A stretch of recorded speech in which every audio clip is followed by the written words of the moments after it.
7 times. He rises 7 times. He falls 7 times. He gets back up 7 times.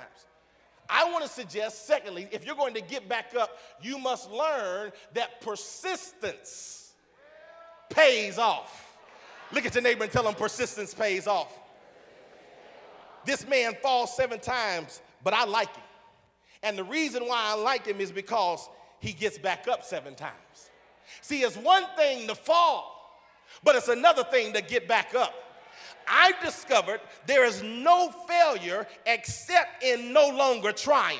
Ooh, I just said something right there.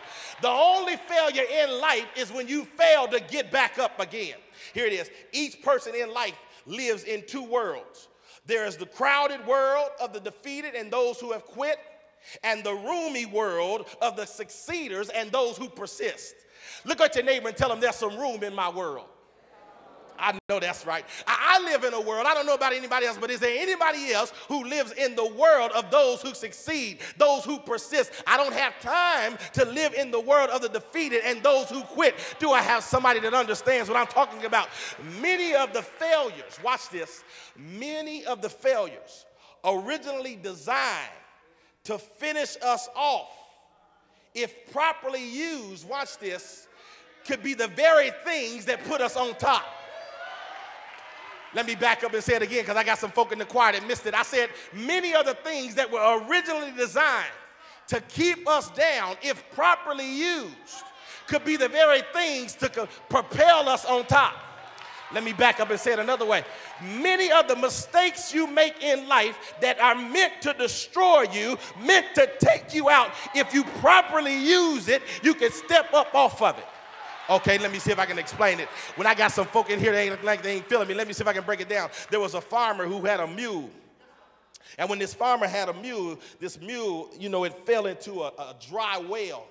And the well was it was real deep, and the farmer thought that the mule was injured. He thought that he had been hurt, and so he decided there was no way to rescue the mule who had fell into this well, and there was nothing he could do, and it was just all his efforts were fruitless. And so he decided that since I can't rescue him, I don't want to see him starve to death. I don't want to see him just die in that hole like that. So the farmer decided that he was going to get a truck of trash and dirt.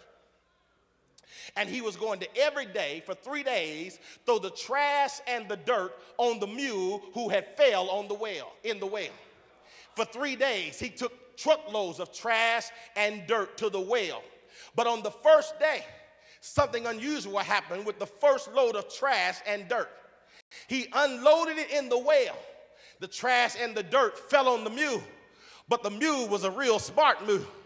He shook it off, stepped on it, stepped on up. You missed it. Every day, they bring the trash and the dirt. They throw it in the hole on the mule. He shake it off, step on it, step on up higher. You missed it again. On the 3rd day, they brought more trash. They brought more dirt. They threw it on the mule. He shook it off, stepped on it, and stepped on up higher. He kept stepping up so high that eventually he stepped out. Oh, I know you're too sophisticated to learn a lesson from a mule, but some people have never learned what the mule already knew. The very failure that was meant and designed to finish you off, if used properly, can help you to step on up to the top. Listen, you failed, you messed up, but shake it off. You made some mistakes, but shake it off. You didn't do what you said you were going to do. Shake it off. And after you shake it off, do I have a witness? Step on it. And if you keep stepping on it and step on up a little higher, look at your neighbor and tell him one of these days I'm going to be on top. I know that's right. I know that's right.